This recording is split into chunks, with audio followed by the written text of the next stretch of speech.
신경진입니다. 자, 우리가 지난 20장, 21장에 걸쳐서 제트팩 라이브러리에 대해서 다 쭉 완벽하게 다 살펴본 것보다 핵심적인 것들을 많이 좀 살펴봤었어요. 그래서 제가 마지막에는 이번 이 머터리얼 라이브러리에 나오는 뭡니까? 내비게이션 관련된 것들도 나오니까 그런 것들도 이제 우리가 한 번 더 앞에서 했던 것을 우리가 또 한번 복습하는 겸 이제 보는 방식으로 하면 좋을 것 같아서 제가 앞에서 그렇게 같이 보여드렸습니다. 자, 22장이고요. 이제 머터리얼 라이브러리에 대해서 우리가 좀 알아봐야 되는데요. 어떻게 보면 우리가 상용화되는 앱 있죠. 그죠? 그 상용화되는 앱들은 대다수 제트팩 라이브러리와 머터리얼 라이브러리를 다 사용해요. 다 사용하기 때문에 제트팩 라이브러리만큼 못지않게 이 머터리얼 라이브러리도 여러분들이 잘 정리를 해 두셔야 되는데, 근데 그리 내용이 만만치가 않습니다. 솔직히 말씀드려서. 아시겠죠? 예. 자, 한번 보죠. 자, 이 장의 개요입니다. 자, 머터리얼 디자인이라는 것은 이제 머터리얼 라이브러리, 즉 머터리얼 디자인은 구글의 디자인의 지침입니다. 지침. 이렇게 하라고. 그리고 이 디자인 지침에 맞게 앱을 만드는 여러 가지 뷰를 우리가 라이브러리로 제공을 해주는데요. 이번 장에서는 우리가 머터리얼 라이브러리에서 자주 사용하는 앱바 레이아웃하고, 그리고 탭 레이아웃, 그리고 우리가 앞에서 좀 살펴봤던 내비게이션 뷰, 그리고 확장된 플로팅 액션 버튼 등을 소개를 드릴 건데, 제가 앞서도 말씀드렸다시피 상용 수준의, 그러니까 팔아먹기 좋은 수준의 앱을 여러분들이 개발을 하고자 한다면 20장, 21장에서 살펴본 제트팩의 안드로이드 X와 마찬가지로 머터리얼 라이브러리도 잘 정리를 해둬야 여러분들이 좀 괜찮은 앱을 만들 수가 있다라는 말씀을 드리면서 이 장이 그만큼 또한 중요하다라는 거예요. 무슨 말인지 아시겠죠? 보죠. 그 다음, 자, 앱바 사용하기입니다. 앱바. 자, 일단 머터리얼 라이브러리란 뭔지 다시 한번 보죠. 자, 구글의 머터리얼 디자인은 모바일, 그리고 데스크탑, 그리고 그 밖에 뭡니까? 태블릿도 있고, 그죠? 그 밖에 다양한 장치를 아우르는 일관된 애플리케이션 디자인에 대한 지침이에요. 지침. 그래서 구글에서는 머터리얼 디자인을 다음처럼 소개를 하는데요. 질감이 느껴지는 표면, 그죠? 질감이 느껴지는 표면과 대담하고 선명한 그래픽 디자인, 그리고 아름답고 직관적인 사용자 경험을 위한 자연스러운 애니메이션을 특징으로 한다라고 되어 있어요. 이게 이제 홈페이지에 들어가 보면 그렇게 되어 있거든요. 그래서 예를 들어 우리가 그림자 효과를 주잖아요. 그림자 효과를 주면 사용자가 화면의 계층을 쉽게 파악할 수가 있겠죠. 그죠? 쉽게 파악하게 하거나, 혹은 버튼을 터치했을 때 우리가 물결 모양의 효과를 줄 수도 있겠죠. 그래서 어느 부분에 터치가 되었는지 직관적으로 알 수 있게도 한다 이거예요. 그래서 이러한 머터리얼 디자인 지침에 맞게 우리가 앱을 개발하려면 매우 다양한 뷰가 필요한데요. 구글은 이를 지원하려고 머터리얼 라이브러리를 제공을 합니다. 그래서 여기에 가보시면 디자인 가이던스 해서 엔드 코드 해서 이렇게 머터리얼 디자인 가이던스부터 시작해서 컴포넌츠 그리고 아이콘 뭐 여러가지 등등들을 이렇게 제공을 해주고 그거의 사용 예제도 같이 보여주고 있습니다. 아시겠죠? 예, 그래서 이게 바로 머터리얼 라이브러리고요. 그만큼 중요하다라는 것이고 구글이 이 내용들을 다 지원을 하는 라이브러리를 제공을 하기 때문에 우리는 그 라이브러리를 공부를 하면서 하나하나씩 익숙해져 나가면 된다라는 거죠. 네. 그 다음 보죠. 자, 머터리얼 라이브러리를 사용하려면 일단 빌드 그레이드 파일에서 디펜던시즈 항목 있죠, 우리 그죠? 많이 선언해 봤습니다. 항목에 선언을 해줘야 되는데, 그런데 안드로이드 스튜디오 4.1 버전, 우리가 지금 4점대 버전을 쓰고 있기 때문에 프로젝트나 모듈을 만들면 자동으로 머터리얼 라이브러리가 선언이 됩니다. 그래서 그만큼 많이 이용하는 라이브러리이기 때문에 기본적으로 선언을 해 주겠죠. 그죠? 만들어 주겠죠. 그래서 여기에 보시면 implementation에서 com.google.android.material 해서 material 1.7.0 이렇게 추가가 돼요. 우리가 새로 프로젝트를 만들면 추가가 됩니다. 우리가 못 봐서 그냥 요거에 신경을 안 써서 못 본 것이지 자세하게 보면 추가가 돼 있습니다. 알겠죠? 네. 자, 그러면 앱바 레이아웃이 뭔지. 앱바 레이아웃은 화면 위쪽의 영역을 꾸미는 그러한 역할을 하는 놈인데요. 자, 앱바 란 화면 위쪽을 꾸밀 수 있는 영역을 의미를 하는데요. 다음 그림에서 왼쪽은 안드로이드 폰에 기본으로 설치된 전화 앱이고 오른쪽은 트립 어드바이저라는 여행 정보 앱인데 두 앱 모두 다 앱바를 지금 사용하고 있어요. 그래서 여기에 이게 지금 스테터스 바잖아요. 요 밑에 요게 바로 지금 앱바예요. 앱바. 요것도 마찬가지죠. 요렇게 스테터스 바고 그리고 요 밑에 앱바죠. 근데 이 앱바는 여기는 문자열만 딸랑 그리고 여기에서는 이미지와 문자열을 같이 쓰고 있어요. 그죠? 예. 그래서 이런 것들 많이 보셨잖아요. 그죠? 이런 것들을 꾸며주는 영역을 우리는 앱바 영역이라고 우리가 흔히 얘기를 합니다. 알겠죠? 그래서 이런 앱바 영역은 여러분들이 자주 마주치는데 이 안드로이드를 공부를 안 하신 분들은 이게 앱바인지 모르죠. 당연히 공부를 해봐야 아는 거니까. 그죠? 자, 그 다음 보죠. 자, 앱바에서 우리가 앞에 두 앱에서 그죠? 위쪽 영역은 단순 액션바나 툴바가 아니죠. 그죠? 예. 전화 앱은 세로로 여백을 두어서 전화라는 문자열을 크게 출력을 한 것이고 트립 어드바이저 앱은 이미지와 문자열 등으로 구성이 되었던 거 보셨죠? 그죠?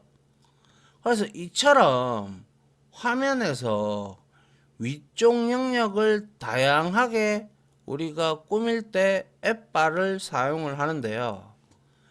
앱바를 이용해 화면 위쪽 영역의 크기만 늘릴 수도 있지만 메뉴를 출력하는 툴바도 역시 이 앱바 레이아웃에서 툴바도 포함을 할 수가 있다. 아시겠죠? 예.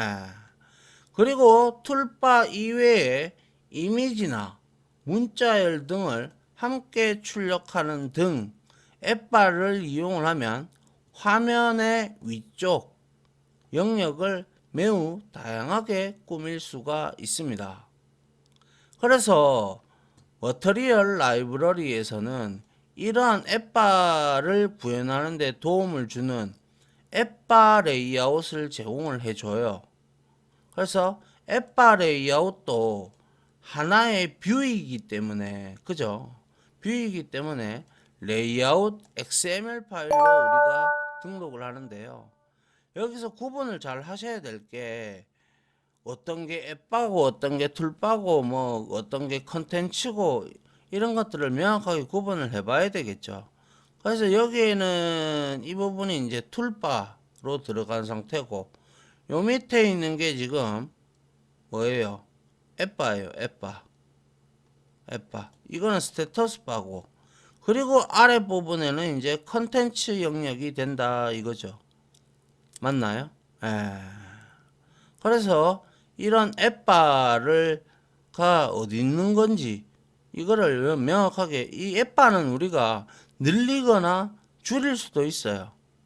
그거는 이제 프로그램을 하시다가 앱바가 그렇게 필요 없다 싶으면 줄여셔도 되고 아니면 안 써도 그만이고요.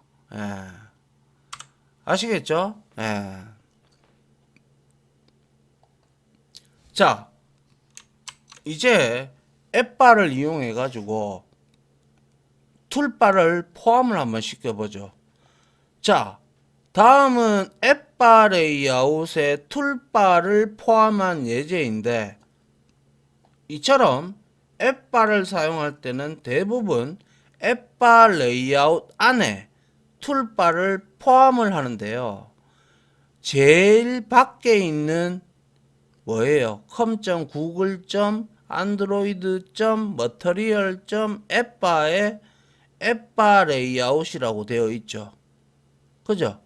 그리고 나서 id 값 주고 매치 페어런트 랩 컨텐츠 했고요. 그리고 테마를 자기가 이렇게 앱 컨벳에 있는 다크의 액션 바를 지정을 했는 거예요. 그리고 난 다음에 여러분들이 안드로이드 X에서 컨벳에서 여기에 이거 우리 툴바 앞에서 봤잖아요. 그죠? 툴바 이렇게 넣었어요. 그리고 나서 ID 툴바를 줬고 매치 페어런트 줬고 레이아웃 하이츠는 이게 56인가 64인가 그럴 거예요. 코드를 우리가 이제 하이트 사이즈를 준 거거든요. 그래서 이제 툴바를 포함시켰죠. 그러면 요렇게 되어 있을 때 요게 이제 툴바가 되겠죠. 스테터스 바가 되고 요거는 이제 앱바가 되는 거예요. 앱바가. 아시겠어요? 예. 그래서 앱바 안에 지금 툴바를 포함시켰다는 거죠. 이해돼요? 예. 자, 그리고 한번 다음 거 보죠. 자, 크기를 제가 앞서도 말씀드렸지만 앱바는 크기를 확장할 수도 있습니다. 앱바 레이아웃을 사용을 하면 툴바뿐만 아니라 여러 가지 컨텐츠를 우리가 함께 표시할 수가 있다. 예를 들어 다음처럼 레이아웃 하이츠 속성을 이용해서 우리가 앱바 영역을 크게 만들 수도 있다는 건데 딴 건 다 똑같은데 위드스는 매치 페어런트라고 해놓고 그리고 하이츠를 250dp나 줬어요. 그러면 앞에 내용에서 여기가 앱바 부분인데 그죠?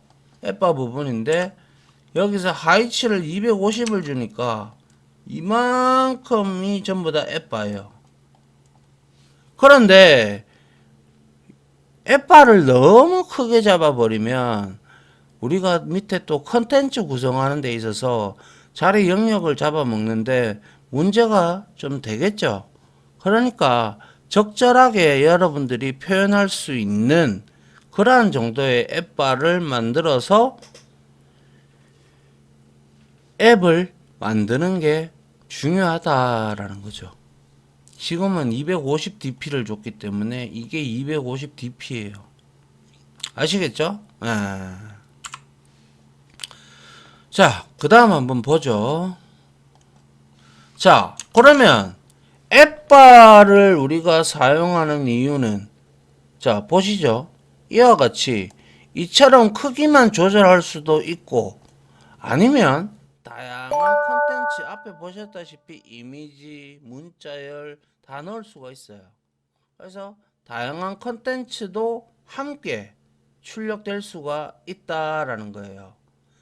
대표적인 예가 바로 앱바에 우리가 이미지를 표시하는 것이죠. 그죠? 예. 그래서 여기에 보시면 툴바 만들어 놓고 여기에다가 그죠? 그 다음에 이만큼 지금 자리를 잡고 있어요. 그죠? 그리고 나서 이거는 당연히 이미지 뷰를 우리가 해서 드로워블 베이스볼이라는 것을 우리가 어디에다가 여기 앱바 레이아웃에다가 우리가 나타낸 거예요. 그래서 이렇게 그림이 이미지가 표식이 되죠. 맞습니까? 그래서 우리가 이러한 앱바를 통해서 이미지도 이렇게 표현을 할 수가 있고 그리고 문자열도 출력을 할 수가 있다라는 거예요. 무슨 말인지 이해가요?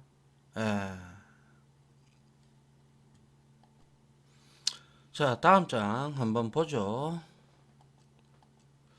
자, 이번에는 앱바를 사용을 하는 데 있어 가지고 우리가 코디네이터 레이아웃이라는 게 있어요. 이 코디네이터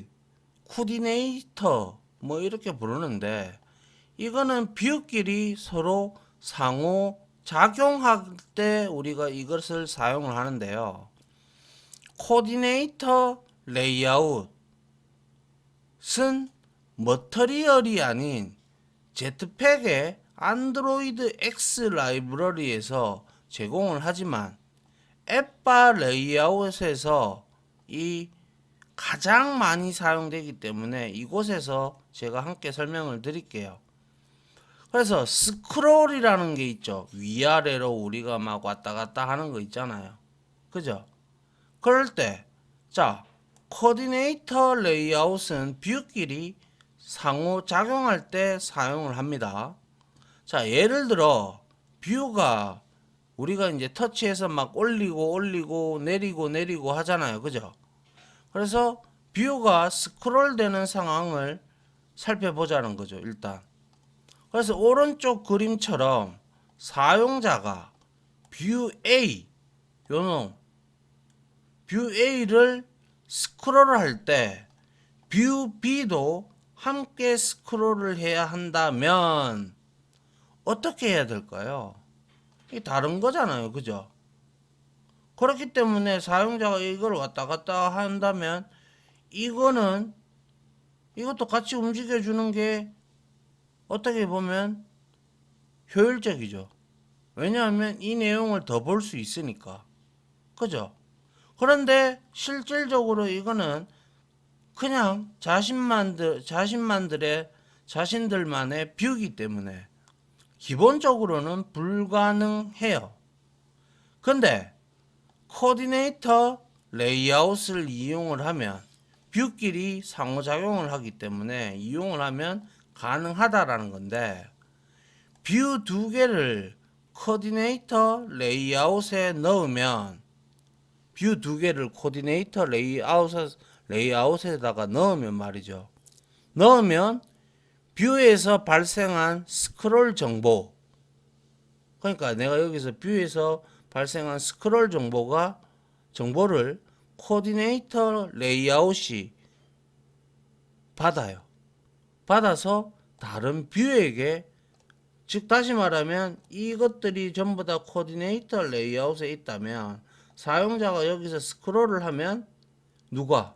코디네이터 레이아웃이 이놈이 뷰 B에다가도 전달을 해주는 역할을 해요. 그래서 이로써 뷰 두 개가 함께 스크롤이 되는데요.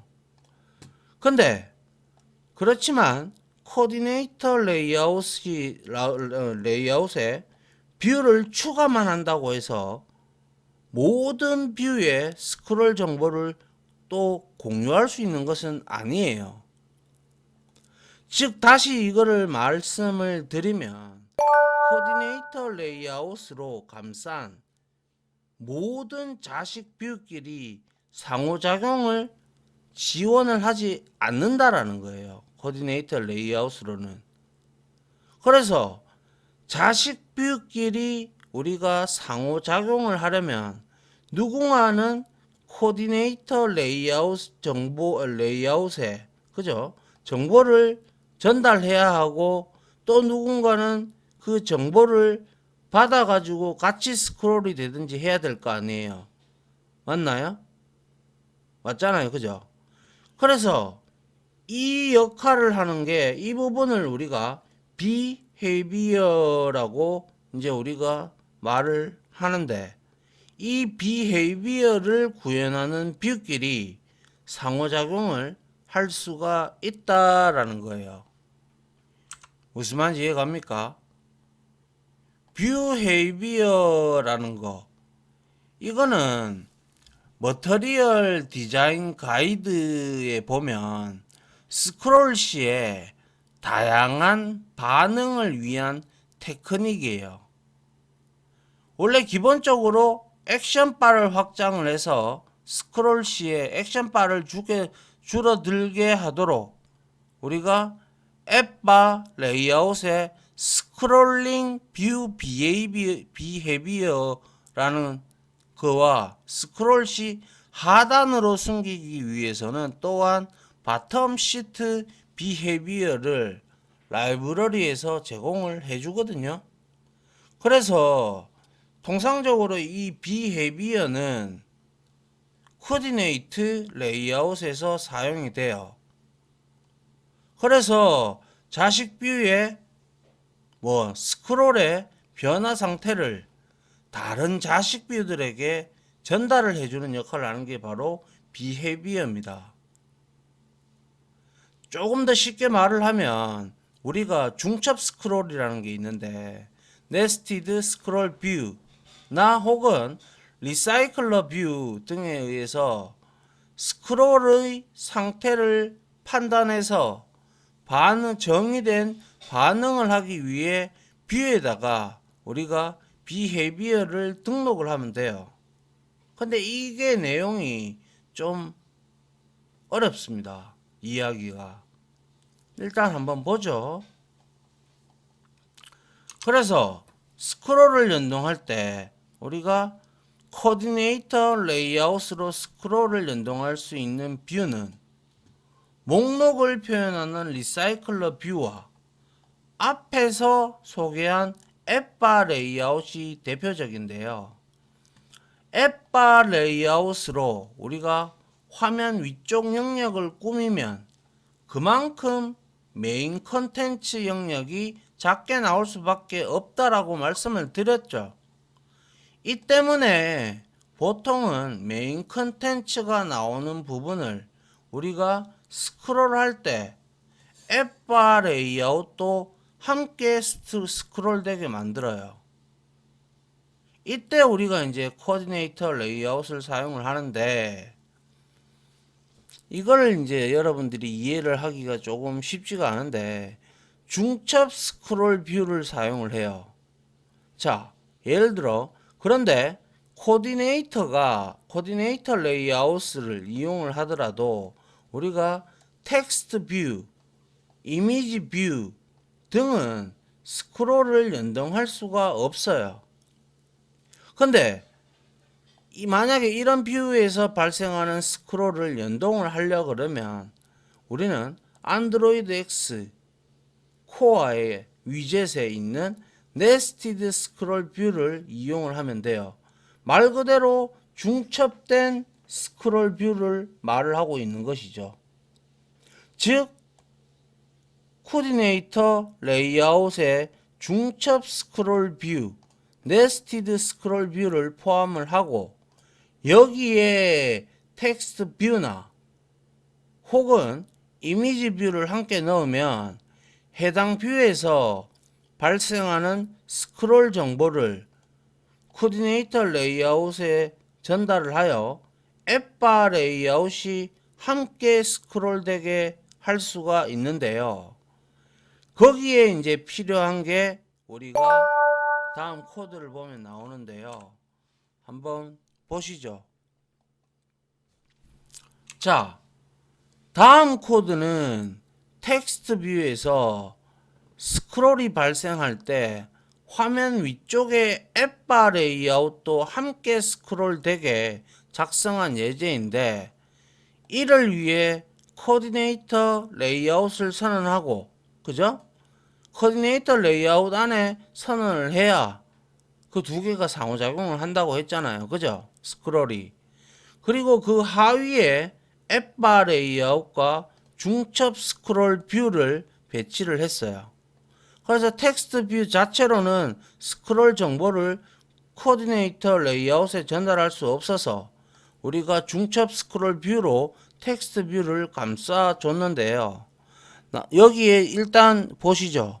안드로이드 X 코디네이터 레이아웃에 코디네이터 레이아웃으로 다 감쌌죠. 그죠? 그리고 난 다음에 여기에서는 그냥 일반적인 내용을 잡아주고 그 다음에 앱바 레이아웃을 여기에서 잡아주고 있죠. 맞나요? 예. 그리고 앱바 안에 툴바도 이렇게 넣어줬어요. 그리고 이미지 뷰까지 이게 이제 앱바에서 구성이 되는 내용이 돼서 앱바가 이렇게 나오죠. 그죠? 예. 그 다음에 앱바 밑에다가 우리가 안드로이드 X 코어 위젯 밑에 있는 네스티드 스크롤 뷰 요게 이제 중요한데요. 자, 여기에 가장 중요한 게 바로 레이아웃 언더바 비헤비어라는 거예요. 그래서 이거를 우리가 클릭을 하면 뒤에 보면 아시겠지만 이거를 클릭을 하면 어디 갔습니까?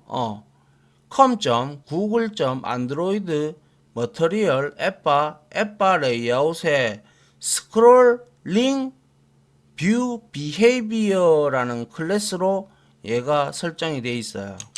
그래서 지금 여기에서 네스티드 스크롤 뷰를 선언을 하고 비헤비어를 스트링에 있는 앱바 스크롤링 뷰 비헤비어라고 우리가 설정을 했어요. 맞죠? 예. 그리고 난 후에 여기에다가 이거를 잘 보세요. 여기에서 중요한 게 툴바. 그죠? 툴바 있어요. 툴바 있는데 여기에 툴바에 레이아웃 스크롤 플래그즈가 있죠. 근데 여기에 스크롤 플래그즈는 여기에 스크롤과 엔터 어웨이즈로 이렇게 파이프 기호로 이렇게 되어 있어요. 그래서 이 스크롤이라는 것은 이 뷰가 즉 지금 현재는 툴바죠. 그죠? 이 뷰가 화면에서 사라질 수 있음을 나타내고 이 값이 설정되지 않으면 이 뷰는 화면 위쪽에 항상 남게 된다라는 것이고요. 그리고 Enter Always는 스크롤 옵션과 같이 사용될 때 위쪽으로 스크롤을 하는 경우에는 뭐예요? 사라지고 아래쪽으로 스크롤하는 경우에는 또다시 나타나는 거예요. 뭐가? 이 툴바가 말이죠. 그렇게 지금 설정을 했어요. 툴바를. 맞나요? 그리고 나서 여기에서 behavior 이렇게 설정을 했고 텍스트 뷰를 하나 선언을 했죠. 제가. 그리고 매치 페어런트 해서 안드로이드 텍스트를 아주 긴 문장으로 생성을 해서 제가 등록을 했습니다. 그러면 중첩 스크롤 뷰가 되기 때문에 여기에 실행을 하면 제일 처음에는 여기에 툴바가 보여야 되겠죠. 근데 제가 여기에서 끌어올렸거든요. 기사를 더 읽기 위해서 끌어올리니까 어때요? 여기에 있는 툴바가 사라질 수 있음을 나타내는 이놈이죠. 그리고 다시 내가 밑으로 레이아웃 스크롤하면 이 툴바가 나타난다라는 거예요. 무슨 말인지 이해가요? 예. 자, 그 다음 한번 볼게요. 그래서 자, 우리가 앞에 코드에서 앱하고 레이아웃 비헤비어와 앱 레이아웃 스크롤 플래그즈가 중요한 설정이다 라고 말씀을 드렸죠. 중첩 스크롤 뷰의 앱 레이아웃 비헤비어 속성은 자신의 스크롤 정보를 어느 비헤비어가 받아서 처리해야 하는지를 의미를 하는 거예요. 그래서 우리가 예에서 이 레이아웃 비헤비어 속성은 앞서도 말씀을 드렸지만 자신의 스크롤 정보를 어느 비헤비어 클래스가 받아서 처리해야 하는지를 의미를 하는 거예요. 예에서는 우리가 앱에서 레이아웃 비헤비어 설정 값을 문자열 리소스로 지정을 했죠. 이 문자열은 com.google.android.material 앱바 그리고 앱바 레이아웃 안에 스크롤링 뷰 비헤비어라는 클래스 명으로 정의가 되어 있습니다. 뭐가? 앞에서 이거 봤던 요거요. 요 부분. 아시겠어요? 예. 그래서 여기에서 결국 이 설정으로 코디네이터 레이아웃이 중첩 스크롤 뷰 정보를 뭡니까? 앱바 레이아웃의 스크롤링 뷰 비헤비어 클래스에 전달을 하죠. 그리고 앱의 레이아웃 스크롤 플래그즈 속성이 설정된 뷰가 스크롤 정보를 수신해서 함께 스크롤이 된다는 거예요. 그래서 여기에 보면 뭐예요? 툴바에 우리가 이렇게 해놨죠. 그래서 이게 바로 헤비어가 일로 전달을 해줘서 같이 스크롤링이 된다라는 뜻입니다. 많이 어렵습니다, 솔직히. 예. 그리고 앱 스크롤 되고요. 그리고 이 속성은 예에서처럼 앱바 레이아웃에서 추가한 개별 뷰에서도 설정할 수 있는데 우리가 대부분은 다음에 소개하는 컬렉싱 툴바 레이아웃을 추가를 하면 돼요. 예, 요거는 다음 시간에 할 테니까 보고요. 그래서 여기에서 제가 더 설명드릴 부분은 뭐 이해를 돕기 위해서 우리가 비헤비어라는 것을 한번 보면 아까 보셨다시피 비헤비어는 지금 중첩 스크롤 뷰에 들어가 있죠. 맞나요?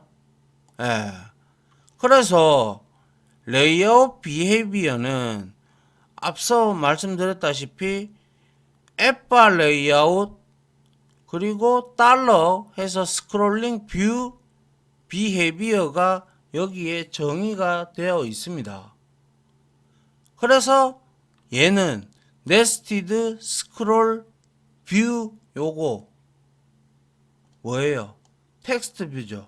요거의 반응에 따라서 요것도 같이 비헤비어가 요 놈을 요렇게 설정